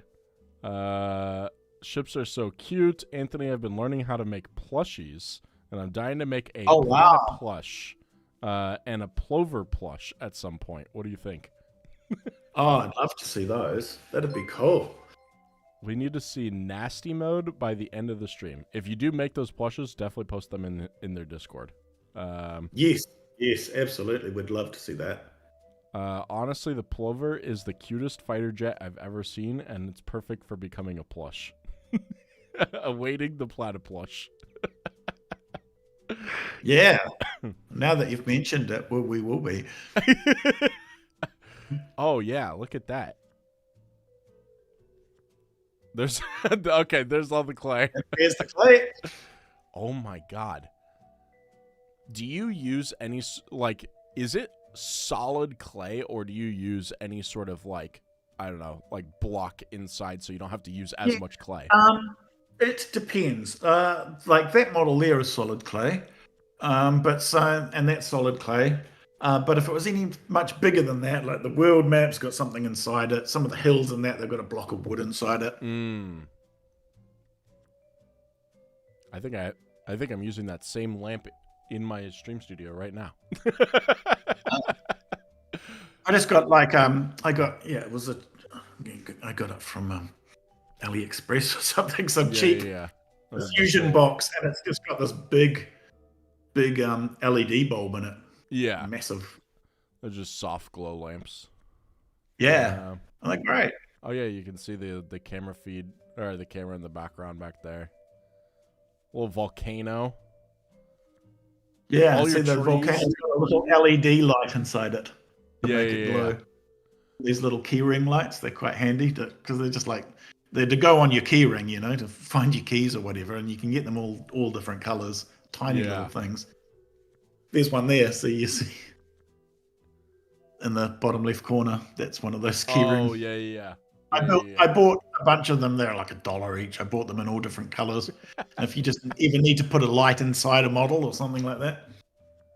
Yeah, it creates a nice little glow. Oh yeah, and then you can see loading images up on your laptop there.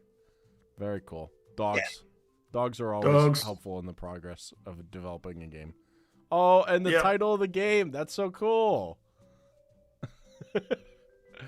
You can see all the debris building up as they yeah. continue to animate. Yeah. Oh, This is so Lego cool. again.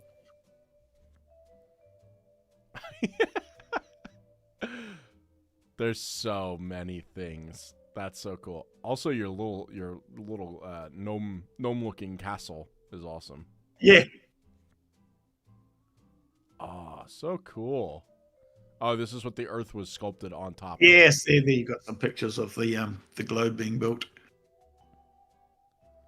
Cool.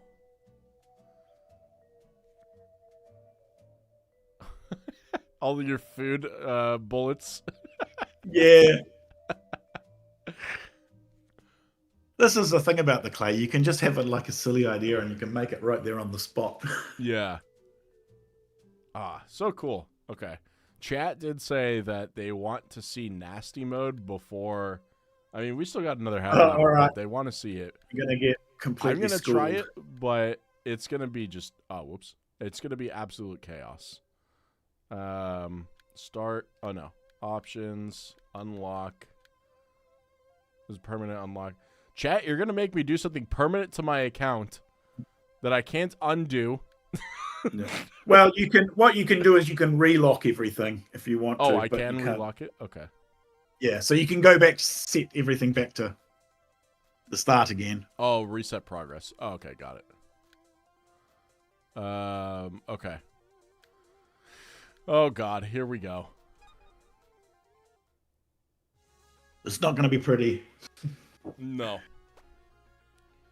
I suggest maybe take the Plover, the beginner ship, because it's got some shields. Might give you a bit more of it. The advanced ship looks cool. I like it. I see the cuteness of the Plover though. All right. Yeah, I took the original ship and I for the advanced one I made it more pointy, and for the beginner one I just made it more chibi. Whoa, the bullets are way bigger. Or at least they. Yeah. So now we've got that new bullet type where they when you shoot them, when you kill them, you get a revenge bullet, which is the big thing about the hardest. They're revenge bullets. Oh my God. Wait, that's yes. So you really have to start thinking about positioning and stuff when you. Revenge bullets are crazy, because half the time I'm wanting to kill something because it's close to me, but it almost feels like that's they won't the point wrong blank idea. you. That's one thing. They won't appear if you're absolutely point blank, but if you're any more than a couple of inches away. And it's only the little ones, so you don't have to worry about revenge bullets on the big guys, but you've got plenty to worry about. Oh, God. No! Oh, I got an achievement. Unlock all weapons in the game? What? Oh, because I actually unlocked it. Oh, God, I'm so dead. Oh, my God. Okay. Oh, the castle in the background. Now I'm just seeing all the things. God, I almost feel better not killing things. I just play passive mode. Whatever passive means in a game like this. I'm already dead. Chat, I am not playing this. I am not playing nasty difficulty. Yeah. Like I say, it's supposed to unlock when you've completed the game once. I'm not playing nasty. Play more ready for it. Oh, God. All right. We're going to start with easy. And I'm going to play with the Plover. Easy on top of easy. Yep. Yeah, so part of the reason that we had the different skill levels for the ships is because the original game we just heard so many comments from people with their playing with a parent or an older brother or someone with like very mixed ability. Oh. So we wanted, so if you can have the beginner ship and the advanced ship together, you know. Oh, so that's interesting. So the original doesn't have the different ships. Yes, the original only had the Platypus ship, and the two new ships are new to this version. What about if you go to play the classic mode? Does it include it now? No, it's not in classic mode. Is just the original ship, so we didn't. Okay. Yeah. Interesting. That's cool. I like that. Yeah, because it makes a lot of sense when you play multiplayer that, you know, you might run into the problem that you know, you want to play on a harder difficulty because, you know, you're too experienced at the game, but maybe you're playing with a friend that, you know, is playing for their first time and they need a couple shields or something. Jeez. I also just love You share credits as well, I think helps with that. So, you know, you could always like have your friend use all the credits while you're on just your first one. I love the VO that just says cheese. When you've got those additional weapon pods, because you start on easy mode with those additional weapon pods as well. So much cheese comes out. Out of curiosity, when for multiplayer, I assume it's not shared lives, or no, yeah. Okay. So individual lives, but you share the credits. So if you lose all your lives and have to continue, Gotcha. Yeah, and it plays very much like you go to an arcade. Actually, so I'm over here in Seattle, Washington, where Xbox headquarters is. We have a lot of barcades out here, so it's just. I wish they had them out here, you know, because I grew up in that era, and you know there were arcades everywhere in my town when I was growing up, and just everywhere you went, arcade machines. I've got a few of them. I've got 3 of them at home now, because that's what you have to do if you want to play arcade games. Your own. I wish there was a barcade out here that I could go, because this game really is inspired by all of that time I spent in the 80s playing arcade games. And so the original, like I said, the original game was a throwback to that, and now we're double retro. Yeah. You can absolutely tell. Like I usually, like if I go out on a Friday night or something, I'm the type of person, like my whole life is video games, right? So I love going to barcades. So you go out, get a couple drinks, and you just play arcade games, or they generally will have like a lineup of pinball machines too. So I would so be there. Yeah, you get to have quite the nostalgic experience. Oh my god, the fish!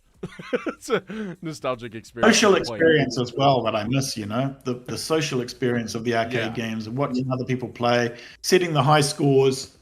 Yep. There's definitely... That's another thing that we're going to be patching in too, by the way. We're going to be working on online leaderboards. We don't have online leaderboards at the moment. I was curious about it because, the leaderboards that you see, even when the main menu screen is going, it'll rotate to high scores, but it shows you all your local scores. They're only local at the moment, but we've had so many requests that we're definitely looking at it. But it makes sense to get all of the balancing things and stuff out of the way first before we open up online leaderboards anyway.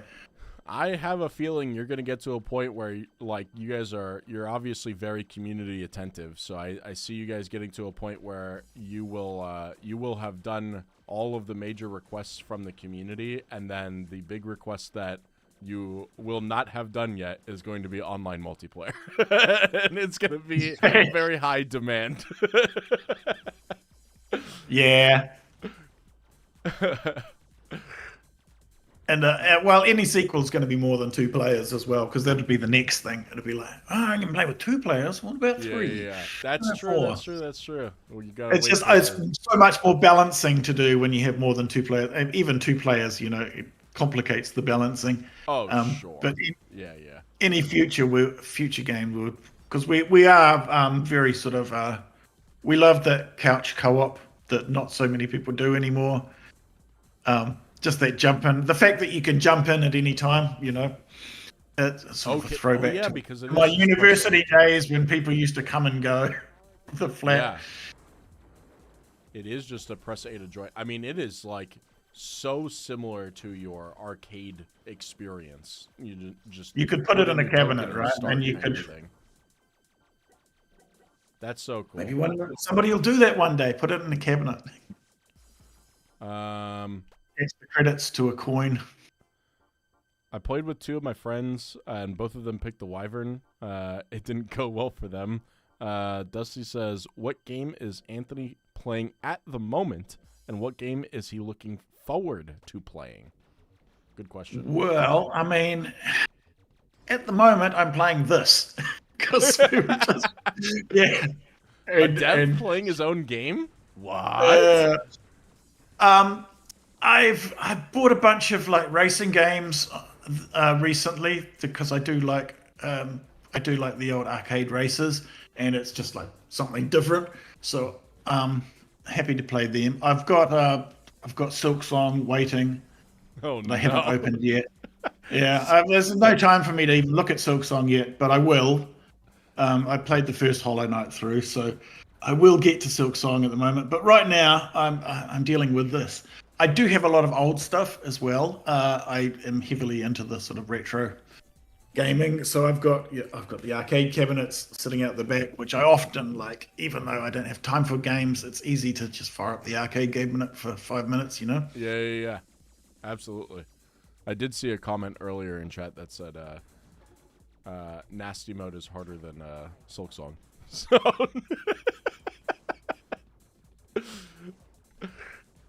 I might at least you can change it.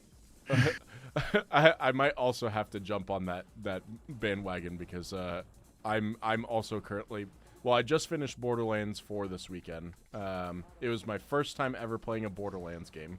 Okay. So that was a fun experience for me. I'm not a huge open world person. I love when open world games really give you the option of just going through the story and you don't have to do all the side stuff. I just find that I like a good linear game myself. Yeah. I do. I get too distracted by everything else, and then I lose track of the linear story. And so I like when open world games just give me the option to just focus on the story. So I played Borderlands with my childhood best friend, and we played through the entire story. And now that we're done, he's gonna go through and play every single other possible thing. All the side quests. Yeah. So now I have to go back to Silk Song because I'm currently 10 hours in, something like that. So, but I might actually. I haven't even fired it up yet because I know it'll be trouble. we're just dealing with. I've got so many. I mean, I'm spending so much time just responding to people at the moment, reading people's comments. Last few days, our Discord has just been exploded. Oh yeah, I'm sure. We've actually had a couple of. I've been playing a lot more run and guns lately, so playing this is a nice feeling towards that because we've had a couple of developer interviews and just including some recent games that have come out. We played a game recently called I Am Your Beast, and it's just a run and gun with a really fun story. And the whole idea of it is you should be able to complete each mission in like less than 60 seconds, kind of a thing. So it is just run and gun as fast as you can, kind of a thing. Super fun. I'm gonna check it out after this because that sounds fun. Like, I Am Your Beast. I'll have a look. There's it's one of the devs that went through the developer acceleration program here at Xbox, and it's on Game Pass. Phenomenal game. Wait, is it on Game Pass? Now I'm questioning myself. I think it's on Game Pass, but in either case, run and gun. It's not like side scroll like this one is. It is a third person shooter, but it is like very much in the aspect of kill everything in front of you and go as fast as you can, which definitely feels like, you know, this kind of vibe. You want to kill everything in front of you as fast as you can because otherwise they're shooting you or running into you. I love a good running gun. I've always enjoyed a good running gun, and we'll do one day. Yeah. I mean, you're not too far off from this, right? Like, it is, you know, you get a little bit of the bullet hell, especially in the harder difficulties. It's a little bit of a bullet heaven when you're in the easier difficulties, right? But, yeah, the, just the fun of being able to just run in and do a mission or two in a short period of time and that be your gaming session is such a good feeling. So we're definitely focused on that kind of quick play short. I mean, especially as the age we're at, I guess we just don't have, you know, the same kind of time to plonk yourself down for 12 hours at a session, you know? Yeah. The time is And absolutely so more and more, it's like the games that you can sit down for 10, 20 minutes, half an hour, and just casually. Yeah. They're the ones that I find myself playing more and more these days. Oh, God, it's the missiles. Oh, okay. I got this.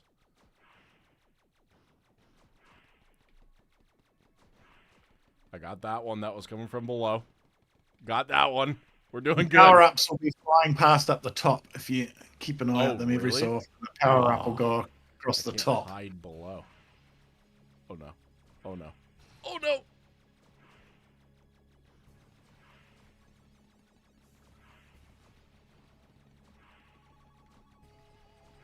The shields do help out of it. There you got 7 lives left. Easy.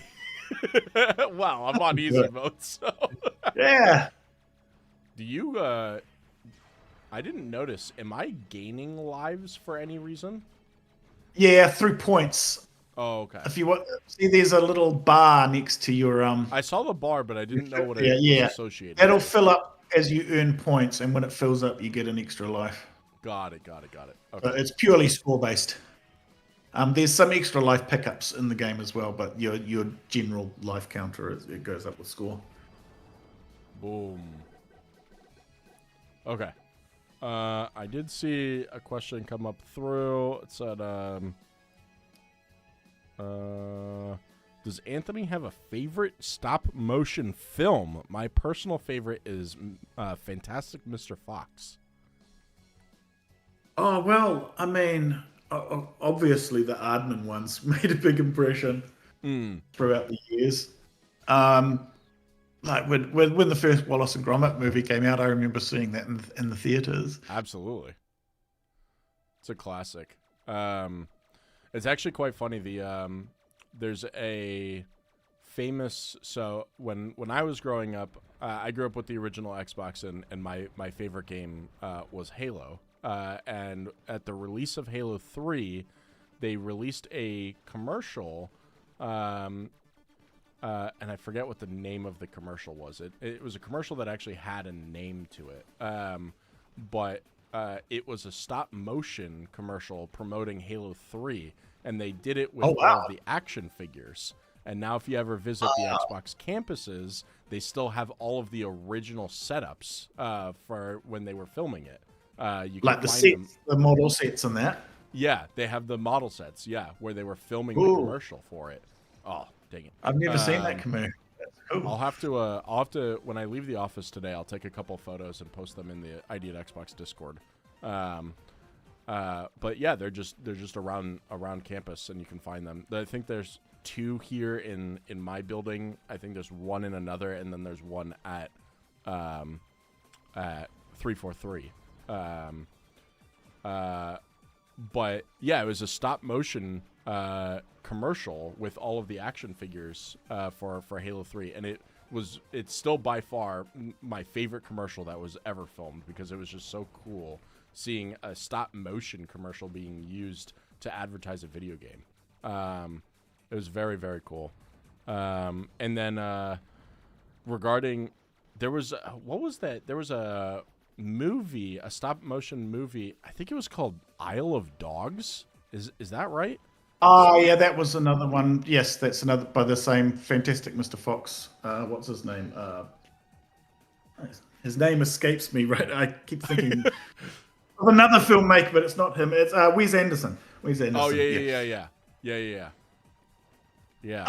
If anyone wants to see something pretty freaky, stop motion wise, you should check out the work of Jan Švankmajer, who's a Czechoslovakian stop motion, a surrealist stop motion animator, who's Really? stuff like I wanted to something like he's been around since the 80s. I'm not sure if he's still alive. He must be pretty old if he is, but he was since the early 80s. Yeah, he's done some very interesting stop motion stuff. If you check out something like Dimensions of Dialogue, it's a good one to start with. It's a short film. Are all of his movies Some stop stuff motion? that I checked out in art school. It's more arty sort of stop motion. All of his movies are stop motion? Yes. Well, he wow. uses sort of stop motion and live action, but yeah, he's known for stop motion and clay work. He's done some feature films. He did an adaptation of Alice in Wonderland, a full length one, and he did one an adaptation of Faust as well. But he's done a lot of short films, like 20-minute, sort of like red surrealist kind of stuff. Really interesting. So it's something it's not the jolly kind of stop motion. He's still using clay in that, but he's using it to more sort of disturbing effect. Interesting. Okay. The stop motion buff. Yeah, Jan Švankmajer. Okay. It's SVAJ. It's his Czechoslovakian name. Jan is Jan. How do you spell his name? Svankmajer. Oh man. Okay. Švankmajer. Chat, if you're interested, you're gonna have to rewatch the VOD to get that spelling. If you do a Google search for Dimensions of Dialogue, it'll That's come up. probably easier. Dimensions of Dialogue.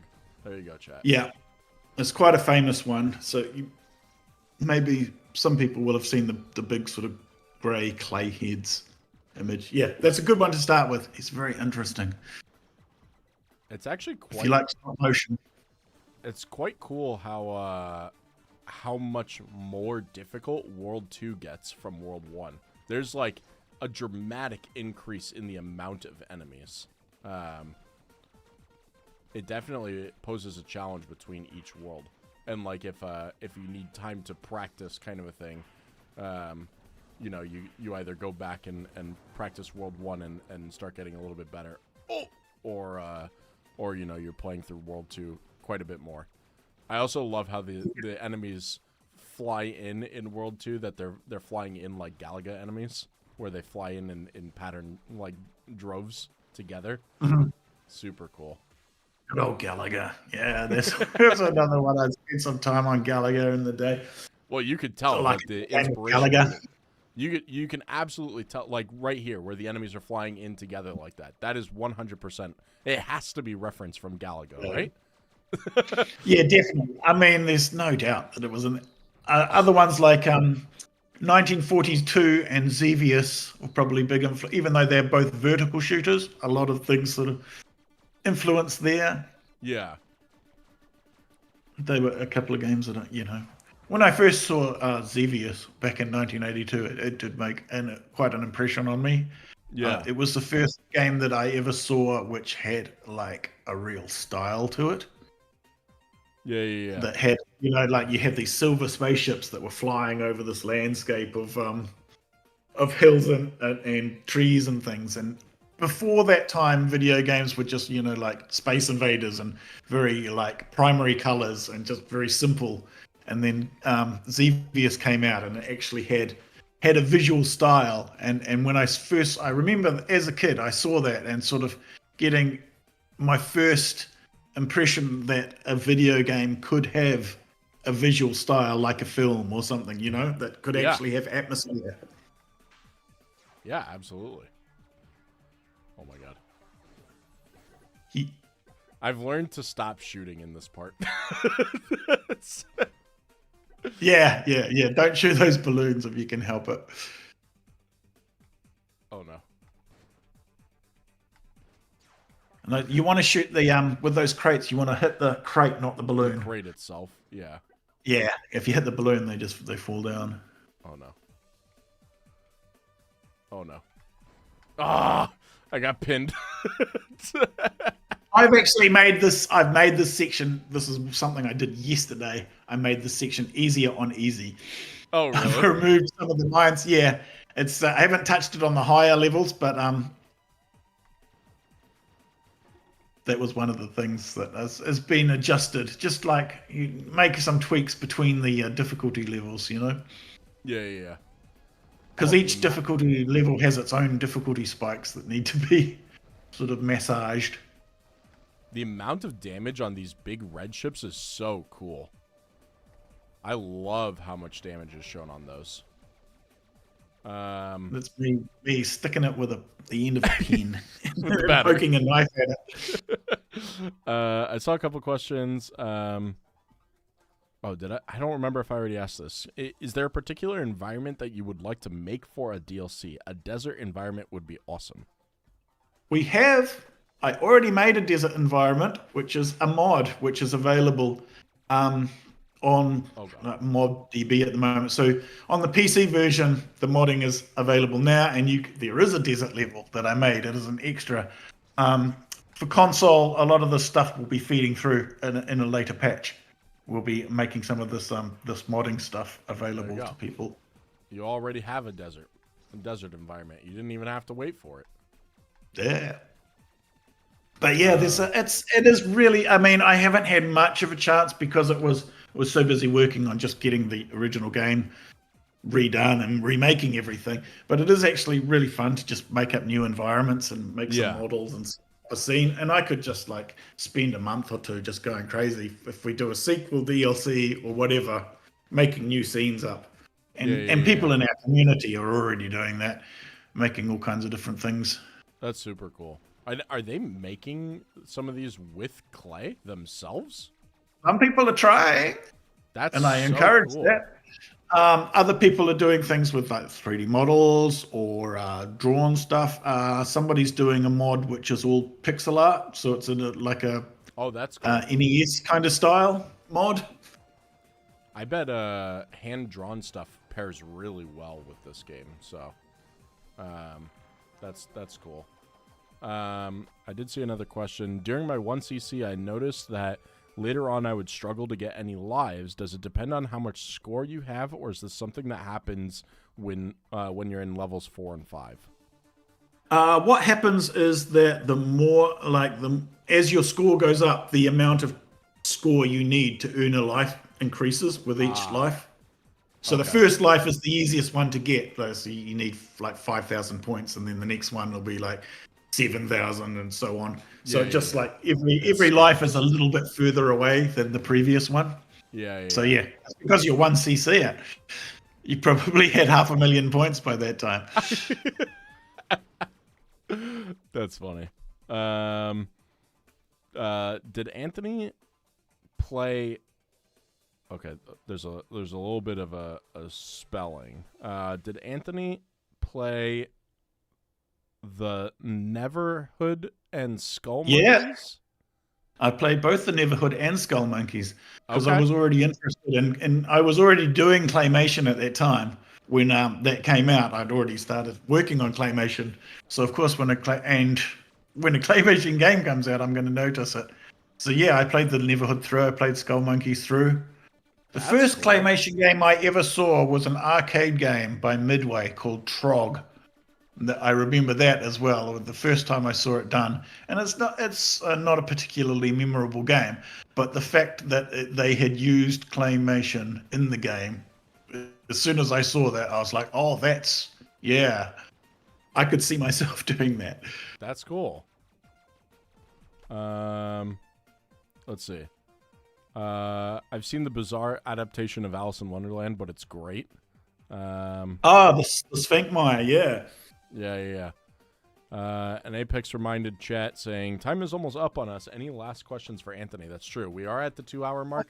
So once, 2 hours has flown by, hasn't it? It really does fly by when you have so much going on between us looking at all the different parts of the game, between us having a ton of questions from chat, all of the struggling gameplay.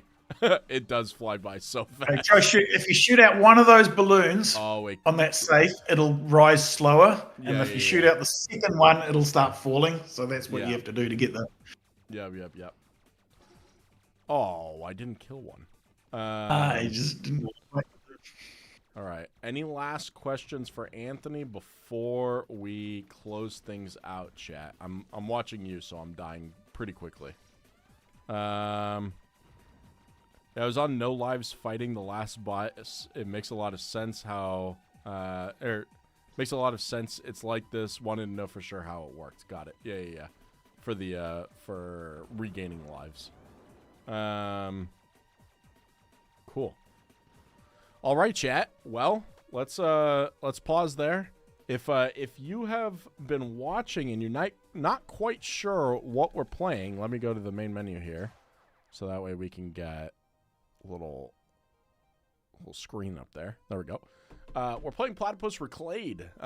Brand new title that just came out on Xbox last week. I think it was Thursday or Friday. Do you remember? That's right. Yeah. So the 17th. Just came out last week. It is a remake, entirely remade from scratch, including all of the clay models themselves by Anthony here. Got remade over the last... Actually, that was a question I forgot to ask on this one. Oh, wait, you said 18 months. Never mind. Yeah. I think it was about 18 months ago we started. Over the last 18 months, got to remake a game that he made 23 years ago. So, just came out last week. Again, it's available on Xbox and Xbox Series XS. The game is normally $15, but is on sale for a launch sale right now for $13.49. This is US. Yeah. Anthony, thank you so much for joining us on stream today. It was a pleasure being able to talk with someone who's been in the space for so long and being able to remake, a game from so long ago. Was Platypus your first game originally? It wasn't the first thing I ever wrote. It was the first commercial game I had published. Okay. That's awesome. I have one last question. Does the original game include the original credits? Well, the original credits is Anthony, right? Yeah, pretty much. There was a second version of the game that when the downloadable version of the game came out, there was some additional programming done by a guy called Mike Bay. Okay. So he has a credit. Obviously, the music is done by C64 Audio. Yeah. Okay. Well, cool. Chat. Let me give you guys a little bit of a send out. If you aren't already following us on our social media platforms, there are some useful links in the YouTube and Twitch chat where you can find all of the ID at Xbox social channels. We're always sharing out all of the recent releases that come out. I do daily posts every single day of every game that's releasing through ID at Xbox. Like I said at the start of the stream, I think 2 weeks ago we released like 32 games. Last week it was 35. And then this week, right now, I'm scheduled for 38, but it might be around 40. So there's so many indie games coming out through Xbox right now. And Platypus is one of them from last week. So if you're always looking for something new to play, follow us on our social channels. We're on Facebook, Instagram, Twitter, Blue Sky, Discord, Twitch, YouTube. Whole bunch of platforms. And if you're interested as a developer in putting your game on Xbox, there's also a link in that link tree where you can get more information on how to put your game on Xbox, because it's easier now than ever before.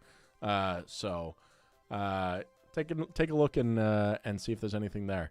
Anthony, again, thank you so much for being here. I know it's super early for you, so I'm going to let you get started with your day and do your thing. So yeah, the sun's up now. So anyone's got any more questions or anything, feel free to ask us on our Discord too, because we're always there and we're always happy to answer anything that. That's true. Chat, go find the Climatic Discord channel. I know it was in the chat before. If one of the mods has that available, please relink that before we end the stream. They also have I know you at least have a Twitter account because I know I tagged that in today's post as well. So go follow them on Twitter. Go join their Discord. On all the socials, I don't have the links to hand, but they're all there in the usual places. We've got a website at claymatic.games. Claymatic.games is our website, so all the links there you go. There. Claymatic.games for those of you who are interested in taking a look. Join the Discord and play through some of the mods and all that cool stuff. So, yeah. Thanks everyone for watching. Anthony, you have any last words for stream? Not. I caught him off guard. Yeah. I hope you enjoyed the chat. I hope you enjoy the game if it catches your interest. Yeah. Pick it up, chat. It's a good one for sure. Yeah. Thanks for being here, everyone. Thanks for watching. Anthony, again, thank you so much for joining us. Thanks for having us. Yeah, absolutely. We'll talk to you guys on Friday, 11 a.m. Pacific time for next stream. Every Monday and Friday, 11 a.m. for 2 hours. Take care, everyone. Goodbye.